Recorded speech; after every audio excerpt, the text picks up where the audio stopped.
Hello दोस्तों। Hope आप दीपावली और छठ अच्छे से मनाए होंगे और रिफ्रेश होके वापस आए होंगे। तो अभी तक हमने पॉलिटी में ये देखा कि प्रियम्बल क्या है, सैलिएंट फीचर ऑफ कॉन्स्टिट्यूशन क्या है, और लास्ट हमने जो देखा था वो ये देखा था कि पार्लियामेंट्री सिस्टम क्या है और हमारा पार्लियामेंट्री सिस्टम किस तरह से वर्क करता है।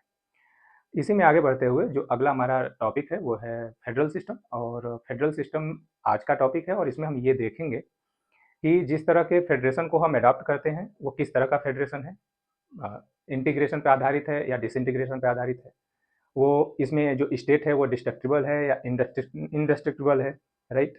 ये भी देखेंगे कि जो फेडरल सिस्टम है, ये वर्ड फेडरल, इसकी आवश्यकता क्यों पड़ी, आया कहाँ से, इसके फीचर्स क्या हैं, कि हम कैसे फाइंड आउट करें कि कोई भी जो सिस्टम है गवर्नेंस का वो फेडरल है कि नहीं है। जो इंडियन कॉन्स्टिट्यूशन है, Indian constitution in nature federal है या ये फेडरल मतलब कहीं पे इसमें फेडरेशन शब्द का यूज हुआ है कि नहीं हुआ है, और अगर यूज हुआ है तो कहाँ यूज हुआ है। इन सारी चीज़ों को धीरे धीरे करके टटोलेंगे और ये जानने की कोशिश करेंगे कि जैसे कि हमने ये देखा था कि पार्लियामेंट्री सिस्टम में हमारे पास एक कॉन्स्टिट्यूशनल एंड लीगल सेटअप हमारे एंशियंट पास्ट में मौजूद, एंशियंट में जो हिस्ट्री थी उसमें मौजूद था, सभा और समिति के नाम पर। तो क्या वैसा स्ट्रक्चर हमारे पास फेडरल का भी अब एंशियंट में हमारे पास मौजूद है जिसको हम फॉलो करते हैं? तो डेफिनेटली यस। जब हम जैसे लिच्छवी गणराज्य था, ठीक है, जिसको लिच्छवी रिपब्लिक कह सकते हैं आज, वहाँ पे जो सिस्टम था कि राजा था या चोल साम्राज्य जो था, वहाँ पे जो पंचायती राज का जो सिस्टम था हूबहू नहीं था, लेकिन वो डिस्ट्रीब्यूशन ऑफ पावर को शो करता है। इट मीन्स कि फेडरल नेचर पार्लियामेंट्री नेचर के साथ साथ हमारे यहाँ पहले से था, right. But in modern democracy, in modern setup, federal system and federal structure किस तरह से वर्क करता है, किस तरह का होता है, और हमने फेडरल जो फेडरेशन अडॉप्ट किया है या जो फेडरल सिस्टम अडॉप्ट किया है वो कहाँ से अडॉप्ट किया है, क्या ये हमारे कॉन्स्टिट्यूशन का ओरिजिनल आइडिया है या something peculiar or need of the hour, ठीक है। तो इन सारी चीज़ों को देखते हैं। उसके लिए सबसे पहले फेडरल सिस्टम में ये जान लेते हैं कि जो सबसे ज़रूरी बात है कि ये फेडरल जो वर्ड है इसकी ज़रूरत पड़ी क्यों पड़ी और आया कहाँ से। तो फेडरल शब्द आता है, अब इसको, इसका प्रोनाउंसिएशन गलत हो सकता है, आप अपने हिसाब से देखिएगा, इसको कहते हैं फोर्डेस, राइट। फोर्डेस एक लैटिन वर्ड है जिसका मतलब होता है ट्रीटी और एग्रीमेंट, राइट। मतलब कि अगर एक नेशनल यूनिट है और उस नेशनल यूनिट में कई सारी छोटी छोटी यूनिट्स हैं, राइट, उन यूनिट्स, वो यूनिट किसी ट्रीटी के थ्रू कंबाइन हुई और अपना एक स्ट्रांग यूनियन बनाई, या एक स्ट्रांग यूनियन था और चूंकि वो जो उसका टेरिटोरियल एरिया था वो ज़्यादा था और वो हर जगह गवर्न नहीं कर सकता था, तो उसने डिसइंटीग्रेशन मॉडल को अपनाया और उसके छोटे छोटे प्रोविंसेज बना दिए, राइट। तो ऐसे में दोनों जगहों पे एक ट्रीटी हुई कि ये स्टेट का अधिकार होगा, ये जो नेशनल गवर्नमेंट है उसका अधिकार होगा, राइट। तो इस नेचर के आधार पर जो सिस्टम बना उसको हम फेडरल सिस्टम कहते हैं, राइट। मीन्स कि वो सिस्टम जो ट्रीटी बेस्ड हो, राइट। इसके पहले क्या था कि यूनिटरी सिस्टम था कि एक गवर्नमेंट होगी और वो अपने हिसाब से जो रीजनल गवर्नमेंट है उसको क्रिएट करेगी। मीन्स कि जो रीजनल गवर्नमेंट है वो डेलीगेट की तरह काम करेगी, राइट। तो फेडरल सिस्टम में एक चीज ये हो गई कि distribution of power and dual polity is the main feature of the federal system, right. अब यहीं से चीजों को देखेंगे कि फेडरल सिस्टम है कहाँ कहाँ पे वर्क कर रहा है, कितने प्रकार का फेडरेशन है, राइट। तो सबसे पहली चीज कि जो फेडरल सिस्टम है ये जो यूनिटरी सिस्टम था उसका एक अल्टरनेटिव है, राइट। जैसे कि ब्रिटेन है, स्पेन है, इटली है, चाइना है, जापान है, इन सारी जगहों पे यूनिटरी गवर्नमेंट वर्क करती है, यूनिटरी सिस्टम वर्क करता है। इसके बनस्पत जो यूएस है, रशिया है, अर्जेंटीना है, ऑस्ट्रेलिया है, स्विट्जरलैंड है, इंडिया है। यहाँ पे इंडिया एक मिक्स्ड सिस्टम है, इंडिया को इससे थोड़ा सा किनारे रखें, बाकी जो है ये फेडरल सिस्टम है। इसमें भी कनाडा है। अब यहीं से बात शुरू करते हैं, क्योंकि दो एग्जाम्पल हमको चाहिए थे, इंटीग्रेशन एंड डिसइंटीग्रेशन जिसकी बात कर रहे थे, जिसके आधार पर फेडरल सिस्टम बनता है, right. And two examples are, अगर इंटीग्रेशन की बात करें तो इंटीग्रेशन के आधार पर बना हुआ जो स्टेट है वो यूएसए है, राइट।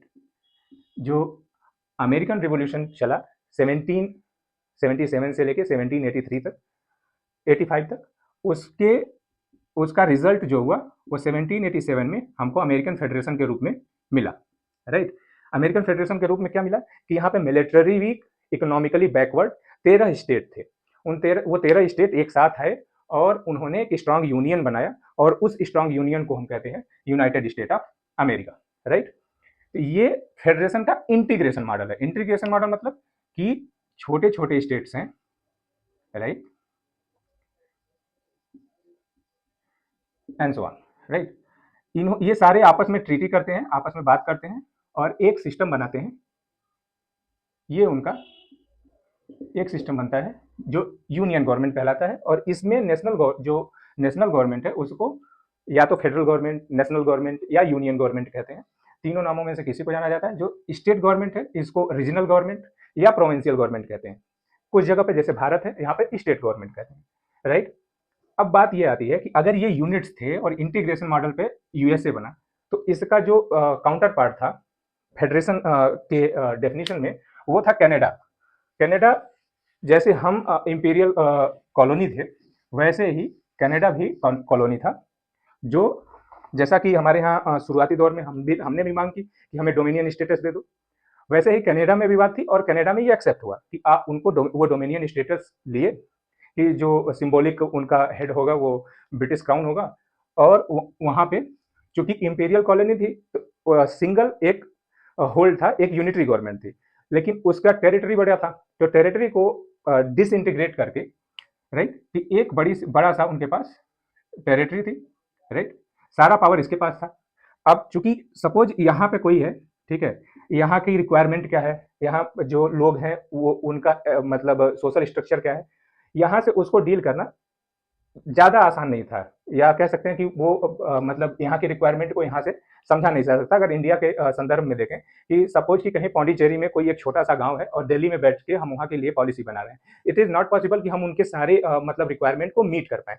तो ऐसे में क्या हुआ कि इसने जो यूनियन था, यूनियन ने इसको प्रोविंसेज में बांट दिया, 4 प्रोविंस में, राइट।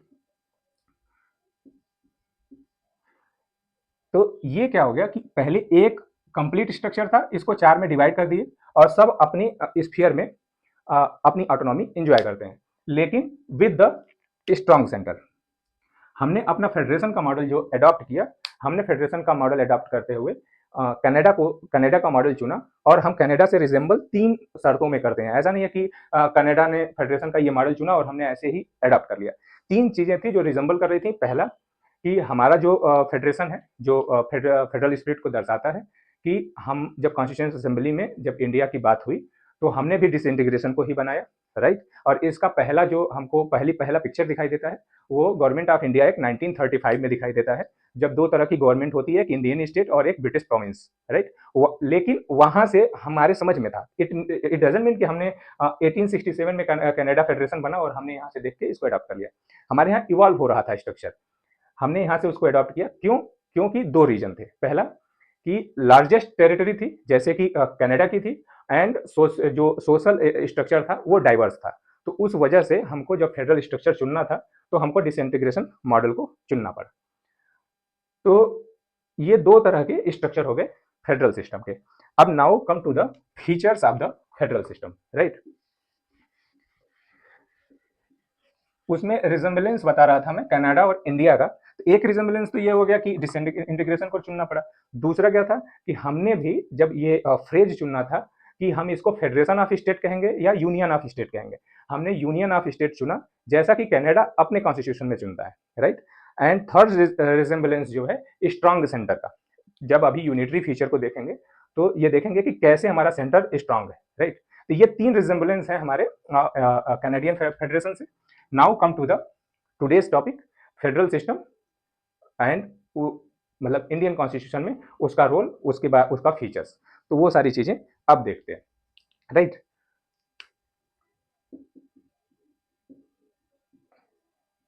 तो फेडरेशन जैसा कि अभी जब डेफिनेशन देखे, डेफिनेशन में क्या देखे कि ये तो इंटीग्रेशन या डिसइंटीग्रेशन पर वर्क करता है।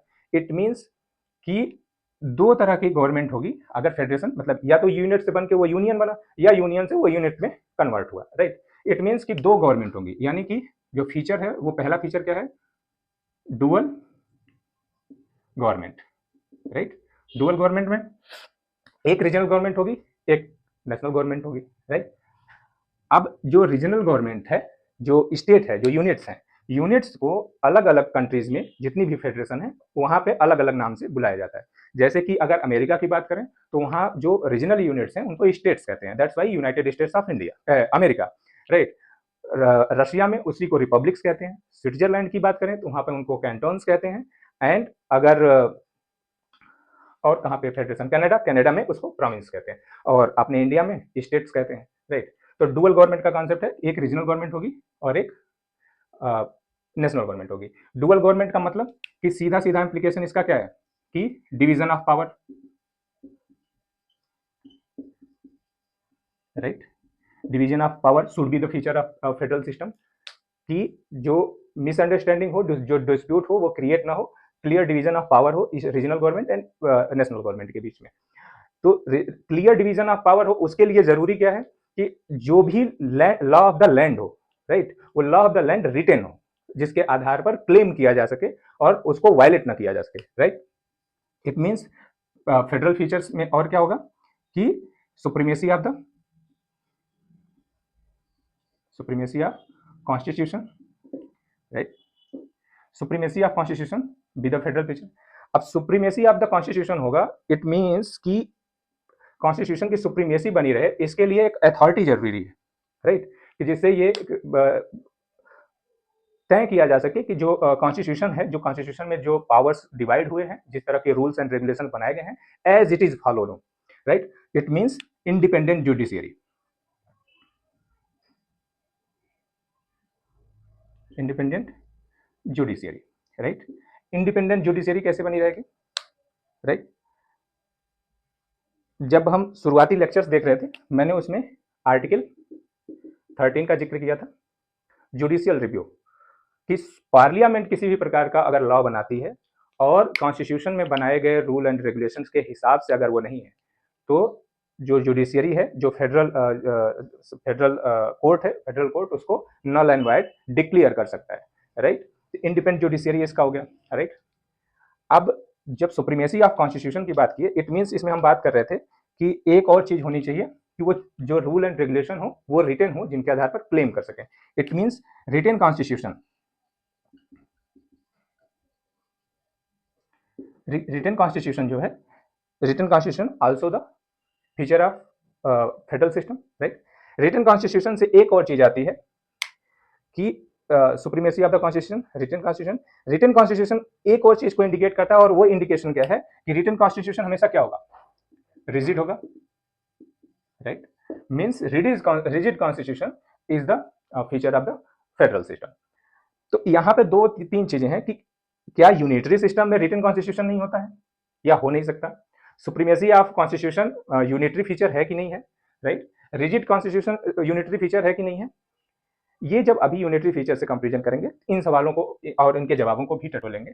इसके अलावा फेडरल सिस्टम के और फीचर क्या हो सकते हैं, dual government, division of power, supremacy of constitution, independent judiciary, written constitution, rigid constitution. Dual government है एंड डिवीजन ऑफ पावर है, यानी कि यहाँ पे एक फीचर और ऐड किया जा सकता है कि डुअल गवर्नमेंट है, डिवीजन ऑफ पावर है, it means dual citizenship, right. इसके अलावा भी कई सारे फीचर्स हो सकते हैं। अगर इसकी पैराफ्रेजिंग मतलब डुअल गवर्नमेंट की पैराफ्रेजिंग अलग अलग उसमें करें कि फिजिकल फेडरलिज्म क्या होता है, राइट, एंड कोऑपरेटिव फेडरलिज्म क्या होता है, अगर उन सारी चीज़ों में जाए तो इसके और ज़्यादा फीचर्स हो जाएंगे। लेकिन इसेंशियल फीचर्स जो हैं फेडरल सिस्टम के, इसेंशियल फीचर यही है कि there should be the clear division of power, मतलब वो सेपरेशन ऑफ पावर पे वर्क करना चाहिए, डुअल गवर्नमेंट होनी चाहिए, कॉन्स्टिट्यूशन मतलब लॉ ऑफ लैंड की सुप्रीमेसी होनी चाहिए, इंडिपेंडेंट जुडिशियरी होनी चाहिए, रिटन कॉन्स्टिट्यूशन होना चाहिए एंड रिजिड कॉन्स्टिट्यूशन होना चाहिए, राइट। अब इसको कंपेयर करते हैं यूनिटरी सिस्टम से, जिससे हमको ये पता चले कि क्या रिजिड जो कॉन्स्टिट्यूशन है या सुप्रीमेसी ऑफ द कॉन्स्टिट्यूशन है, इंडिपेंडेंट जुडिशियरी है, रिटन कॉन्स्टिट्यूशन है, ये सारे फेडरल फीचर हैं या यूनिटरी जो सिस्टम है उसमें भी ये फीचर्स पाए जाते हैं, राइट। तो let talk about unitary features, then we conclude कि किस तरह से हम इसको प्रिजर्व करते हैं फेडरल फीचर को हम अपने कॉन्स्टिट्यूशन में, राइट। यूनिटरी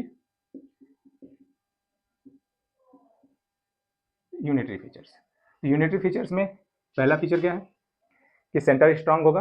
ऑब्वियस सी बात है कि एक ही गवर्नमेंट होगी और वो अपने रीजनल गवर्नमेंट क्रिएट करेगी। तो पहला फीचर क्या हो गया, स्ट्रांग सेंटर, राइट। सेकंड क्या हो गया यूनिटरी फीचर में, strong centre, single citizenship,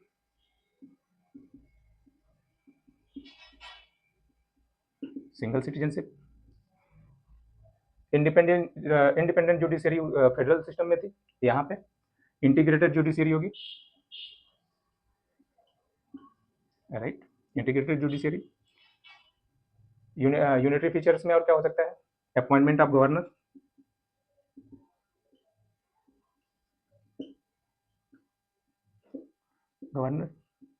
and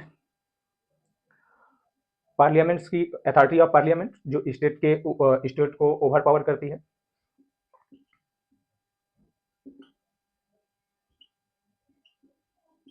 parliament authority and comptroller general of India, controller general of India,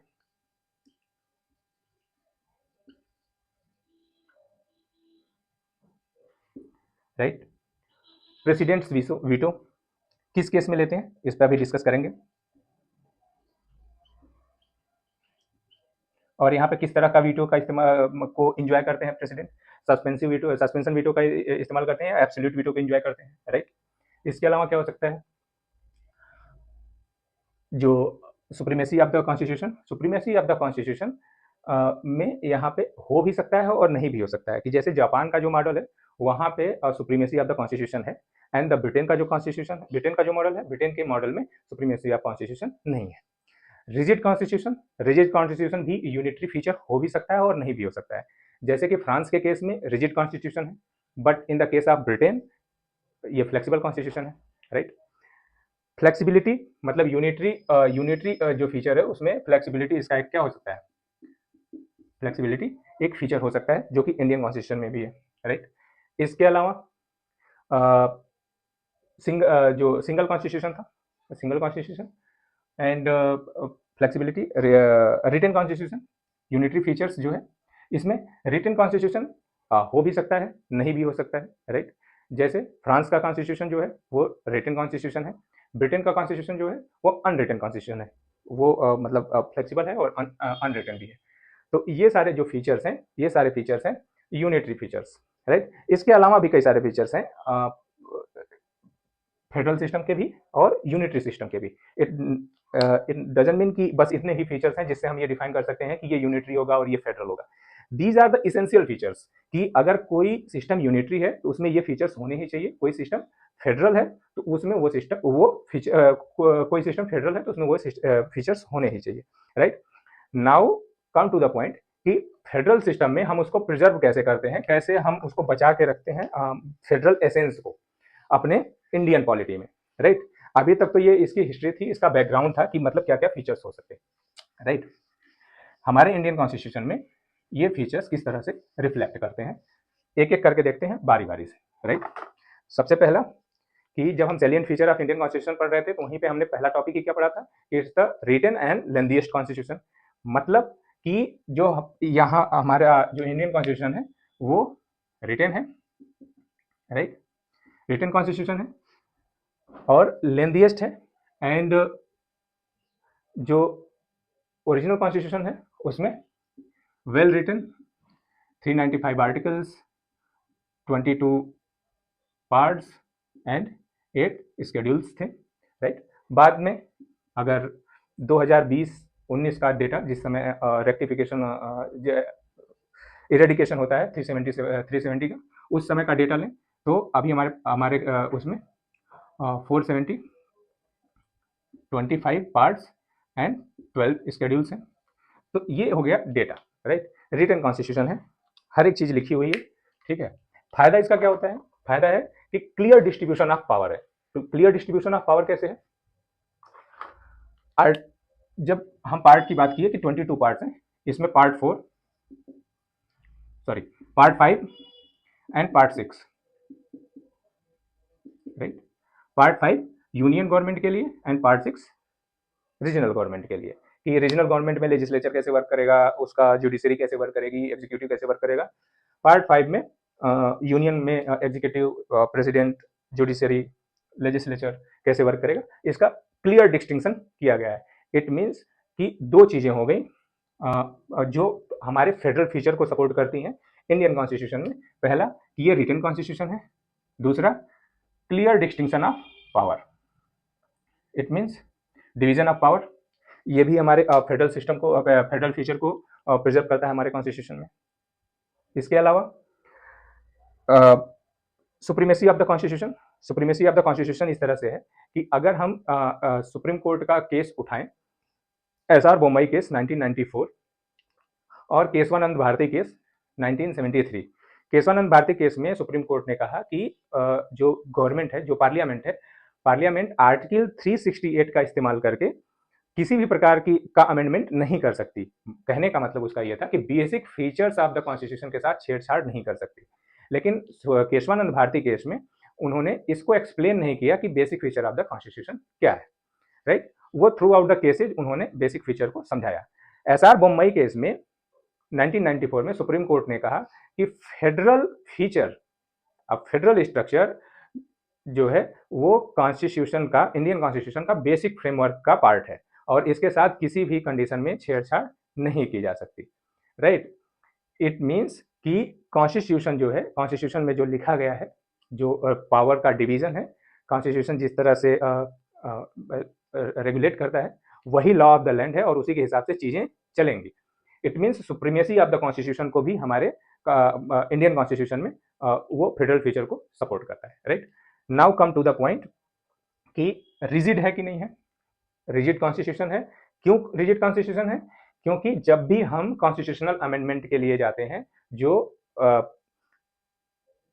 वो कॉन्स्टिट्यूशनल अमेंडमेंट जिसमें किसी भी प्रकार का, जैसे फॉर एग्जांपल अगर लें कि जैसे अभी ये 370 का जो एरेडिकेशन था, राइट, या जीएसटी का जब जीएसटी पास की गई, अगर ये दो केसेज लिए जाएं तो ये दो केसेज अमेंडमेंट के केसेज हैं, राइट। तो जब भी अमेंडमेंट होता है तो जीएसटी का केस लें तो उसमें क्या था कि ये 2/3 जो मेजॉरिटी है, वो 2/3 मेजॉरिटी से जो वहां पे वोटिंग एंड प्रेजेंट है उससे पास होना चाहिए दोनों हाउसेस से, and half of the state से रेटिफाई होना चाहिए। रेटिफिकेशन कैसे होगा? जैसे ये बात बार बार बोल दी जाती है कि हाफ ऑफ द स्टेट उसको रेटिफाई कर दें, तो क्या वो रेटिफिकेशन भी वहां भी 2/3 मेजॉरिटी से होगा? नहीं। स्टेट का जो रेटिफिकेशन होता है, इट मीन्स कि स्टेट के लेजिस्लेचर में वो कानून मतलब 50% + 1 से पास हो जाए, राइट। कि जैसे अगर कहीं पे वो 200 सीट है लेजिस्लेचर में किसी स्टेट के, तो वहां पे 101 लोग अगर वोट कर देते हैं तो वो वहां से रेटिफाई हो जाएगा, राइट। तो इसका मतलब क्या हो गया कि रिजिडिटी भी है, राइट, कि ऐसे नहीं है कि एक सिंपल मेजॉरिटी से कुछ भी चेंज कर देंगे, right. At the same time flexibility भी है कि अगर किसी और प्रकार का अमेंडमेंट करना है, राइट, या किसी बिल को पास कराना है जिससे चेंजेज हो गए, तो वहां पे जैसे आर्टिकल 3 का जब यूज करते हैं, राइट, जब किसी स्टेट की टेरिटरी को मतलब चेंज करना हो या नाम बढ़ाना हो, घटाना हो, या नए राज्य का निर्माण करना हो, राइट, इस तरह के अमेंडमेंट सिंपल मेजॉरिटी से कर दिए जाते हैं। It means flexibility is there, right. यानी कि supreme Indian constitution one hand rigid constitution को, रिजिडिटी को और फ्लेक्सिबिलिटी को, दोनों को सपोर्ट करता है, राइट। थर्ड क्या है? नेक्स्ट ये है कि डुअल सिटीजनशिप है कि नहीं है। नो, इंडिया में डुअल सिटीजनशिप नहीं है। जबकि अमेरिकन फेडरेशन से अगर इसकी तुलना की जाए, तो अमेरिकन फेडरेशन की बात करें या ऑस्ट्रेलिया की बात करें, तो वहां पे डुअल सिटीजनशिप है। मतलब आपका जो आपके पास सिटीजनशिप जो है कंट्री की भी होनी चाहिए और जिस राज्य में आप हैं वहां की भी होनी चाहिए। हमारे यहाँ ऐसा कोई रूल नहीं है, राइट। तो यहाँ पे हम फेडरल फीचर को इंडियन कॉन्स्टिट्यूशन सपोर्ट नहीं करता, राइट। इसके अलावा और कहाँ नहीं कर सकता, और कहाँ पे करता है? जैसे सेंटर, जब एक खूबसूरत एग्जांपल है जो लिस्ट का है, union list, state list and concurrent list, right. ये कैटेगराइजेशन, क्लियर कैटेगराइजेशन कि ये मतलब टॉपिक है, इस पे नेशनल गवर्नमेंट अपना लॉ बनाएगी, ये टॉपिक है जिस पे स्टेट गवर्नमेंट बनाएगी, ये टॉपिक है जिस पे स्टेट गवर्नमेंट और यूनियन गवर्नमेंट दोनों लॉ बना सकती है, राइट। बट इस on this hand other hand ये यूनियन फीचर को भी शो करता है, ठीक है, कि स्ट्रांग सेंट्रलाइज टेंडेंसी को शो करता है। कैसे कि जब हम यूनियन लिस्ट की बात करें, यूनियन लिस्ट की, इसमें 97 सब्जेक्ट हैं ओरिजिनली, प्रेजेंट टाइम में 98, राइट। स्टेट लिस्ट की बात करें तो ओरिजिनली इसमें 66 थे, प्रेजेंट टाइम में 52 है, राइट, 57 है। एंड कॉन्करेंट लिस्ट की बात करें तो इसमें 44 थे, सॉरी 47 थे, नाउ 52, राइट। ये सब्जेक्ट इंक्लूडेड है concurrent list, state list and union list. तो अगर अदर हैंड देखा जाए तो यूनियन को ज्यादा सब्जेक्ट दिए गए हैं। ये किसको शो करता है कि जो पावर है यूनियन की तरफ टिल्टेड है, राइट। सेकेंड कि यूनियन चूंकि इमरजेंसी प्रोविजन है, इमरजेंसी प्रोविजन क्या है, इमरजेंसी प्रोविजन ये यूनिटरी फीचर है कि अगर कहीं पे इमरजेंसी लगती है तो ऑटोमेटिकली वहां के स्टेट के राइट्स खत्म हो जाएंगे और सब कुछ जो यूनियन गवर्नमेंट कंट्रोल करेगी। ऐसे में जो स्टेट का सब्जेक्ट है, सपोज कि article 352 national emergency, article 356 state emergency, अगर इन दोनों केस को लिया जाए, इन दोनों केस में स्टेट में जो गवर्नमेंट है उसको नल एंड वाइड कर दिया जाता है, सारा का सारा जो पावर है वो सेंटर के पास चला जाता है और पार्लियामेंट अथराइज हो जाती है स्टेट लिस्ट का कोई भी सब्जेक्ट है उस पर अपना लॉ बनाने के लिए। इट मीन्स कि यूनियन का जो सब्जेक्ट है उस पर तो केवल यूनियन लॉ बनाएगा, लेकिन स्टेट का सब्जेक्ट है, इन सर्टेन सर्कमस्टांसेज यूनियन उस पर लॉ बना सकता है। कॉन्करेंट लिस्ट जिसपे दोनों लॉ बना सकते हैं, यूनियन भी एंड स्टेट भी। इट मीन्स कि यूनियन के पास ओवर राइडिंग पावर है स्टेट के ऊपर, जो क्या शो करता है, वो ये शो करता है कि स्ट्रांग सेंट्रलाइज टेंडेंसी है इंडियन कॉन्स्टिट्यूशन की, राइट। क्वेश्चन इज दैट कि क्या सिर्फ इमरजेंसी के केस में ये लॉ बनाया जा सकता है स्टेट लिस्ट पे, और यहीं से यूपीएससी प्रीलिम्स में क्वेश्चन इस तरह के ड्रॉ करती है। कैसे क्वेश्चन कि स्टेट जैसे यूनियन के लिए लिख दिया कि ओनली यूनियन मतलब middle on the union list, state only on the state list. But जैसे ही लिखा state only on the state list तो आपके सामने डिलेमा ये है कि आप कहेंगे कि हाँ ठीक तो है, 57 सब्जेक्ट हैं और उस पर यूनियन अपनी ऑटोनॉमी इंजॉय करती है, लेकिन इमरजेंसी प्रोविजन में वो क्या हो जाता है, वो खत्म हो जाता है और यूनियन उस पर लॉ बना सकता है। इसके अलावा नॉर्मल कंडीशन में भी स्टेट लिस्ट पे यूनियन लॉ बना सकता है आर्टिकल 249 का इस्तेमाल करके। आर्टिकल 249 ये कहता है कि अगर राज्यसभा में ये रिजोल्यूशन पास करा लिया जाए कि स्टेट का कोई सब्जेक्ट है और वो नेशनल इंटरेस्ट का टॉपिक है, वो नेशनल इंटरेस्ट के लिए जरूरी है और वो रिजोल्यूशन राज्यसभा से पास हो जाता है, तो नॉर्मल कंडीशन में भी स्टेट के उस सब्जेक्ट पे यूनियन जो पार्लियामेंट है वो एथराइज है लॉ बनाने के लिए, राइट। इसके अलावा अगर दो राज्य जैसे महाराष्ट्र और कर्नाटका, जो उनका बेलगाम का डिस्प्यूट है, राइट, उस बेलगाम के डिस्प्यूट पे वो सेंटर के पास जाते हैं और कहते हैं कि आप बेलगाम पे जो तय कर देंगे, ठीक है, आप एक लॉ बना दीजिए और जो तय कर देंगे हम मान लेंगे। तो सुप्रीम पार्लियामेंट वहां उसके लिए लॉ बना देगी और वो क्या सारे स्टेट के लिए मान्य होगा, नहीं, सिर्फ उन दो स्टेट के लिए जिन दो स्टेट ने सेंटर से इसकी गुहार लगाई, राइट। तो क्या इस कंडीशन में अगर तीसरा स्टेट जाके कहे कि हम भी जैसे कर्नाटका के पास महाराष्ट्र और कर्नाटका और उसके ईस्ट में चलें, तो अगर मध्य प्रदेश में जाएं, ठीक है, और मध्य प्रदेश कह दे कि यहाँ वाला जो बाउंड्री है हमारा, यहाँ वाला बाउंड्री डिस्प्यूट हमारा भी है महाराष्ट्र से, और हम भी चाहते हैं कि जो कर्नाटका और महाराष्ट्र वाला जो डिस्प्यूट पे जो लॉ बना है, जो पार्लियामेंट बनाई है, हम भी उसको मानने के लिए तैयार हैं। तो क्या इस केस में एमपी मतलब मध्य प्रदेश को अलाउ कर देगा पार्लियामेंट? यस, उस केस में मध्य प्रदेश अलाउड है। मतलब कहने का यह है कि पार्लियामेंट अगर डिस्प्यूट पे कोई लॉ बनाता है और स्टेट सेल्फ इंटरेस्ट उसमें दिखाता है कि हम भी इस लॉ को फॉलो करेंगे, तो वो उसके लिए एलिजिबल है, राइट। तो यहाँ पे एक चीज क्या हो गई कि यहाँ पे एक चीज हो गई कि ओवर राइडिंग पावर है यूनियन के पास, स्ट्रांग सेंटर। इट मीन्स कि यहाँ पे इंडियन कॉन्स्टिट्यूशन यूनिटरी फीचर्स को एंजॉय करता है।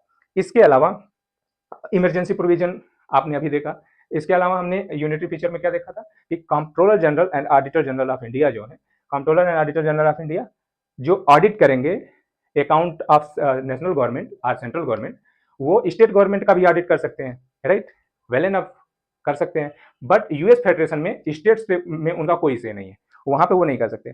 बट पॉइंट इज दैट कि अगर कंट्रोलर जनरल का जो अपॉइंटमेंट होता है वो प्रेसिडेंट करता है, राइट। और प्रेसिडेंट उनका अपॉइंटमेंट किसके आधार पर करता है? काउंसिल ऑफ मिनिस्टर्स जो एडवाइस देते हैं उसके आधार पर, जिसमें स्टेट का कोई से नहीं है, राइट। और इस कंडीशन में भी ये फीचर किसकी तरफ इशारा करता है? ये फीचर इशारा करता है कि there is a unitary tendency, right. तो हम फेडरल और यूनिटरी को कंपेयर में करते देख रहे हैं कि ये जो peculiar feature of Indian constitution है वो कैसा है, वी आर फेडरल और यूनिटरी, तो वी आर मिक्स्ड टाइप, ठीक है। या आइवर जेनिंग्स के शब्द में कहें कि we are mainly federal but we have some safeguard, किसके लिए? To enforcing the national unity, right. तो ये हो गया। इसके अलावा इलेक्शन कमीशन, इलेक्शन कमीशन का जो अपॉइंटमेंट है वो इंटीग्रेटेड है, राइट। स्टेट इलेक्शन कमीशन है एंड सेंट्रल का इलेक्शन कमीशन है, लेकिन उसका अपॉइंटमेंट कौन करता है? उसका अपॉइंटमेंट भी प्रेसिडेंट करते हैं, राइट। और प्रेसिडेंट काउंसिल ऑफ मिनिस्टर के एडवाइस पे अपॉइंटमेंट करते हैं, जिसमें स्टेट का कोई से नहीं है। It's also unitary feature, right. All India services, right. All India services की बात होती है, ऑल इंडिया सर्विसेज, राइट। तो अगर यूएस की बात करें तो वहां पे फेडरल सर्विसेज हैं एंड स्टेट सर्विसेज हैं। हमारे यहाँ भी फेडरल और स्टेट सर्विसेज हैं। इट मीन्स कि यहाँ तक तो हम फेडरल फीचर को एंजॉय करते हैं, right. Indian constitution federal feature को शो करता है। लेकिन यहीं पे जब पब्लिक सर्विसेज की बात होती है, जब ऑल इंडिया सर्विसेज उसमें आता है, यानी कि इसकी ट्रेनिंग और इसका रिक्रूटमेंट सेंटर करता है, राइट। और उनका जो अपॉइंटमेंट होता है वो अलग अलग राज्यों में होता है, यानी कि आउट एंड आउट कंट्रोल किसके पास है? सेंटर के पास है। इट मीन्स ये also show the tendency of unitary features, right. इसके अलावा सिंगल सिटीजनशिप, हम अमेरिका की तरह दो तरह की सिटीजनशिप एंजॉय नहीं करते। इसके अलावा bicameralism, right. Bicameralism federal feature, right. जैसे डुअल गवर्नमेंट है वैसे बाइकैमरलिज्म मतलब डायरकी है और बाइकैमरलिज्म है। बाइकैमरलिज्म मतलब दो तरह के हाउसेज हैं। एक हाउस जो रिप्रेजेंटेशन ऑफ स्टेट्स को दिखाता है। रिप्रेजेंटेशन ऑफ स्टेट्स को कौन दिखाता है? रिप्रेजेंटेशन ऑफ स्टेट को शो करता है राज्यसभा, राइट। और ये फीचर फेडरल फीचर को किस तरह से प्रिजर्व करता है? Rajya Sabha, representation of states, and Lok Sabha, representation of people, right. तो रिप्रेजेंटेशन ऑफ स्टेट मतलब कि अगर पार्लियामेंट में किसी भी प्रकार का ऐसा लॉ बन रहा है जिसमें जो स्टेट का स्टेक है वो कर्टेल हो रहा है, तो वैसे में राज्यसभा उसका अपोज वहां पे कर सकती है, अपना क्लेम वहां पे कर सकती है, अपना जो एक तरह से कह सकते हो जो शिकायत है वो दर्ज करा सकती है कि भाई ये ठीक बात नहीं है। तो ऐसे में ये स्ट्रक्चर जो है वो फेडरल फीचर को प्रिजर्व करता है। इसके अलावा तो क्या कॉन्स्टिट्यूशन में जो पार्लियामेंट एंड लेजिस्लेचर है क्या सिर्फ इसी के आधार पर फेडरल फीचर प्रिजर्व होता है, या फिजिकल फेडरलिज्म भी है, राइट। जो इंडिया में सबसे ज्यादा जिसकी वजह से यूनिटरी बायस है वो यूनिटरी बायस फिजिकल फेडरलिज्म की कमी की वजह से है। इट मीन्स कि स्टेट अपने किसी भी ग्रांट के लिए, किसी भी प्रकार के डेवलपमेंट के लिए लेंडिंग करनी हो, उस सब के लिए वो किस पे डिपेंडेंट है? वो सेंटर पे डिपेंडेंट है। कहने का मतलब ये है कि आर्टिकल 293, आर्टिकल 293 जो लेंडिंग से डील करता है उसमें यह है कि कोई भी स्टेट विदाउट सेंटर के एक तरह से कह सकते हो कि सेंटर जब तक उसको मंजूरी नहीं देगा, जब तक उसको अलाउ नहीं करेगा, तब तक कोई भी स्टेट किसी भी इंडिया के बाहर किसी भी वो किसी भी यूनिट से, वो प्राइवेट हो या गवर्नमेंट हो, मतलब अदर गवर्नमेंट हो, उसके साथ कोलैबोरेशन नहीं कर सकती। सेकेंड सिर्फ इतना नहीं है, 293 में कैप लगा सकती है सेंट्रल गवर्नमेंट स्टेट गवर्नमेंट के ऊपर कि वो कितना परसेंट लेंडिंग कर सकते हैं अपने जीएसडीपी का, राइट। जैसा कि ये केस देखने को मिला होगा जब आप न्यूज़पेपर फॉलो कर रहे होंगे कोरोना के उसमें पीरियड में, उसमें एक बात आई कि केरला का केस था और केरला सुप्रीम कोर्ट गया था आर्टिकल 131 के तहत ये कहने के लिए कि सेंट्रल गवर्नमेंट जो 293 के का इस्तेमाल करके हमारे ऊपर कैप लगा दी है कि मैं 3% से ज़्यादा लैंडिंग नहीं ले सकता, राइट। ये ठीक बात नहीं है, ये हमारे ऑटोनॉमी पे हमला है, राइट। तो यहाँ पे इट मीन्स कि कैपिंग जो है वो किसके हाथ में है? तो सुप्रीम कोर्ट आर्टिकल 145 के तहत 5 जज की बेंच बिठाया और कहा कि 93 में ये क्लियर बात लिखी हुई है कि रूल एंड रेगुलेशंस क्या होंगे, आप कितनी लेंडिंग कहाँ से ले सकते हैं, क्या कर सकते हैं, ये सारा कुछ तय करने का अधिकार सेंट्रल गवर्नमेंट को। और सेंट्रल गवर्नमेंट इसमें कुछ भी गलत नहीं कर रही है। वो ये कह रही है कि अगर आप लेंडिंग 51% से ज़्यादा ले चुके हैं और अगर जब तक आप वो लेंडिंग चुका नहीं देंगे तब तक आप 3% से ज़्यादा का लेंडिंग और नहीं ले सकते, right.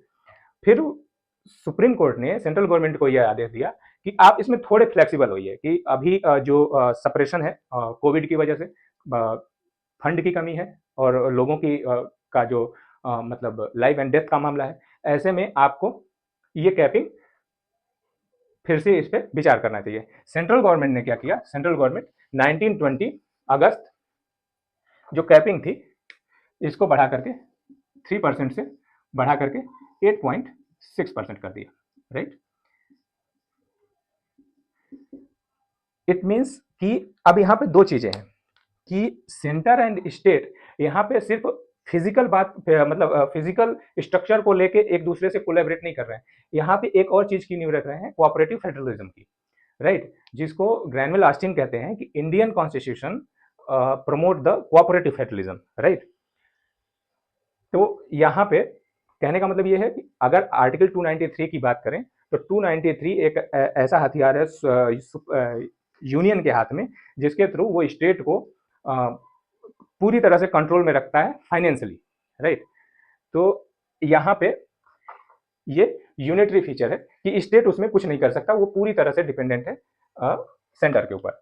Now come to the point conclusion कि क्या इसमें अगर इस तरह का है तो इसका सुधार कैसे कर सकते हैं, ठीक है। तो फिजिकल इन्वेस्टमेंट फ्रेमवर्क बना करके, फिजिकल इन्वेस्टमेंट फ्रेमवर्क जो था, जो सेंट्रल गवर्नमेंट को के संथानम कमेटी ने जो रिपोर्ट उनको दी उसमें उन्होंने बताया कि हमको एक मॉडल लेके आना चाहिए जिसमें कि अगर कोई स्टेट 10% से ज़्यादा रेवेन्यू ग्रो कर रहा है ईयर बाय ईयर तो उसको 0.5% की एक्स्ट्रा एडिशनल लेंडिंग की छूट दी जाए, राइट। उसमें यह था कि ब्लॉकचेन टेक्नोलॉजी का इस्तेमाल करके ट्रांसपेरेंसी को, राइट, एक फाइनेंशियल इन्वेस्टमेंट पूल बना करके, राइट, उसको ऑपरेट किया जाए एंड क्रॉस बाउंड्री जो फिजिकल इन्वेस्टमेंट मेजरमेंट है उसके ऊपर वर्क किया जाए। इसके थ्रू हम फिजिकल फेडरलिज्म को और ज्यादा मजबूत कर सकते हैं, राइट।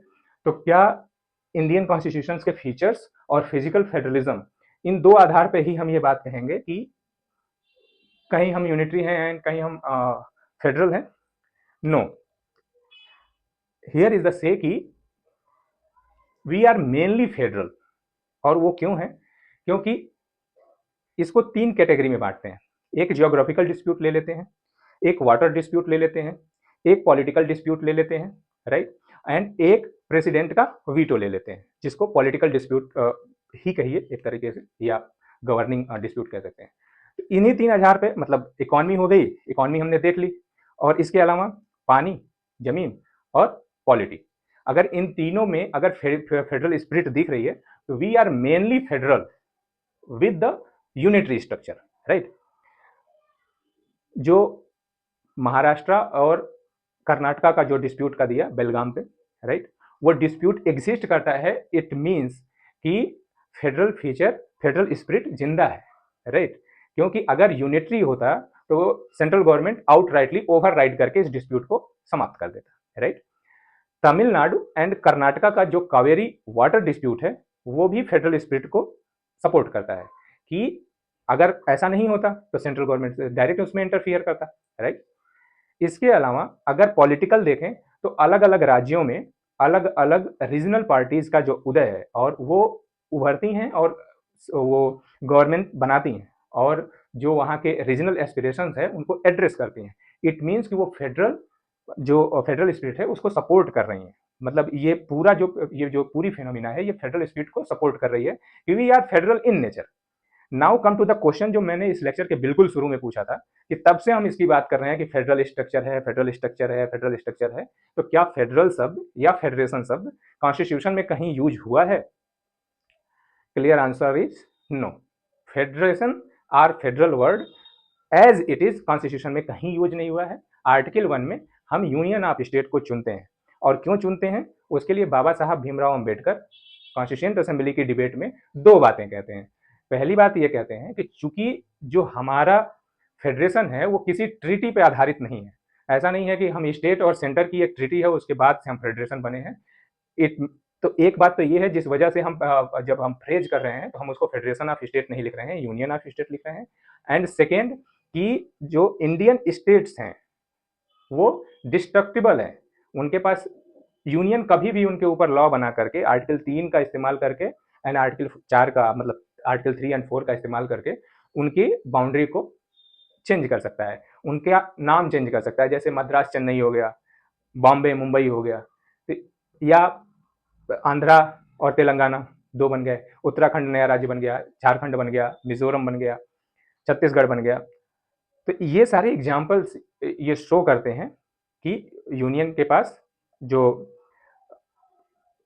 स्टेट के पास जो सीड का पावर नहीं है, कि स्टेट अपने तरफ से स्टेट के पास पावर ही नहीं है कि वो ये कह दे कि नहीं भाई हम अपना अलग डिफेंस बनाएंगे, अलग मिलिट्री बनाएंगे, अपनी अलग करेंसी चलाएंगे, राइट। तो सुप्रीम कोर्ट कह रहे हैं, पार्लियामेंट या यूनियन गवर्नमेंट इसके लिए अलाउ नहीं करती।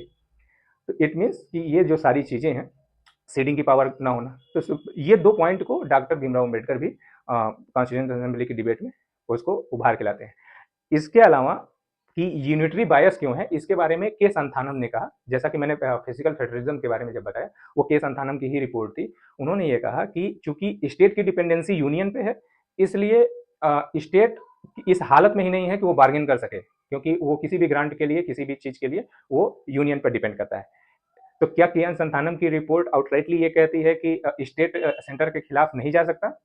बिल्कुल जा सकता है। और उसका और ये जाने की बात मैं बस ऐसे नहीं कह रहा हूँ, उसका एक खूबसूरत एग्जाम्पल है कि अभी जब राजस्थान में जब बीजेपी की गवर्नमेंट है, इसके पहले वहाँ पे कांग्रेस गवर्नमेंट थी, गहलोत सरकार, वहाँ पे वो स्कीम चला रहे थे, भामाशाह स्कीम, ठीक है, जो एग्जैक्टली हुबहू वही स्कीम है जो आयुष्मान भारत है, ठीक है।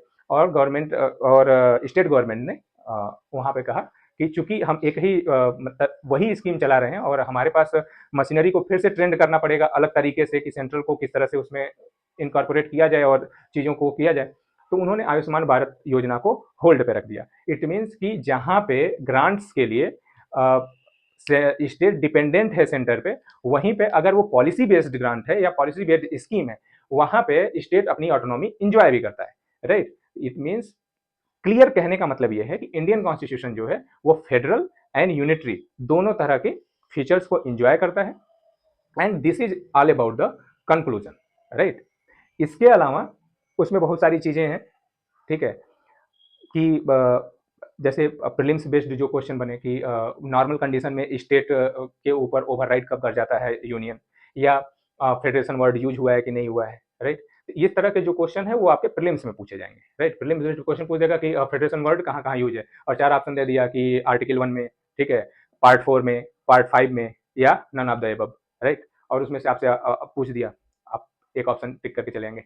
इसके बनस्पत जब हम बात करेंगे मेंस की, जिसके लिए इन डेप्थ जाना है, तो उसी इन डेप्थ के लिए ये सारी चीजें एक्सप्लेन की गई, राइट। तो क्या उसमें ये डायरेक्ट पूछ देगा मेंस में कि व्हाट इज द मतलब federal features of the Indian constitution? No.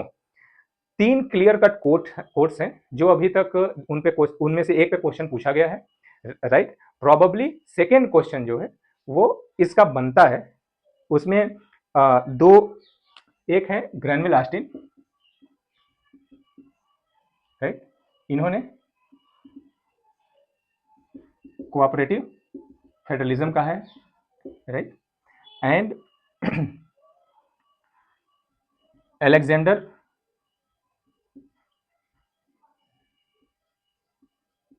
एलेक्जेंड्रोविक एक है, इन्होंने कहा है कि it is the case of sui जेनरिस।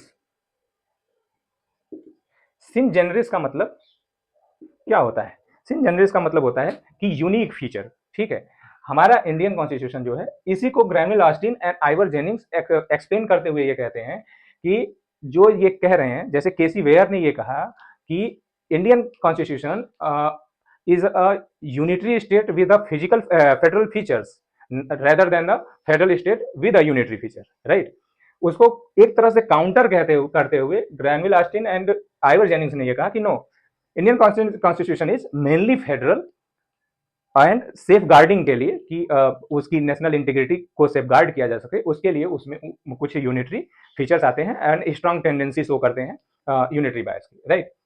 तो पहला एक क्वेश्चन ये बन सकता है कि इज इंडियन कॉन्स्टिट्यूशन मतलब shows the cooperative federalism, discuss, right? Yeah, in the case of sin generis, and how you can relate the concept of case of sin generis with the Indian constitution, right? और यहाँ पे लिख देता है enumerate या discuss या explain, right. तो करना क्या है इसमें, करना ये है, यूनिक फीचर की बात कर रहा है, डिस्कस की बात कर रहा है या एक्सप्लेन की बात कर रहा है। तो सबसे पहले हम क्या करेंगे, पहले इंडियन कॉन्स्टिट्यूशन के यूनिटरी फीचर्स को बताएंगे कि सिंगल सिटीजनशिप है, जो यूनियन है उसके पास ओवरराइडिंग पावर है, इलेक्शन कमीशन है, कंट्रोलर जनरल है, वो सारी फीचर्स को गिनाएंगे और उसके बाद से हम ये बताएंगे कि ये केसेज हैं, जैसे डुअल बाइकैमरलिज्म है, डुअल गवर्नमेंट है, डिवीजन ऑफ पावर है, सुप्रीमेसी ऑफ कॉन्स्टिट्यूशन है। इन सारे फीचर्स को लाइन से बता करके कीवर्ड्स यूज करते हुए हम इसको इस्टेब्लिश करेंगे कि yes we are the case of सेंट जेनरिस, राइट। तो ये दो प्रोबेबल क्वेश्चन बन सकते हैं जो अभी तक मतलब एज इट इज नहीं पूछे गए। बाकी इस पूरे चैप्टर को देखिएगा, जहाँ पे डिस्प्यूट हो, जहाँ पे किसी प्रकार की दिक्कत हो, आप लिखिए, आपको ईमेल आईडी इंफॉर्मेशन में मिल जाएगी इस चैनल के। और इतना समय देने के लिए thank you. Enjoy the day.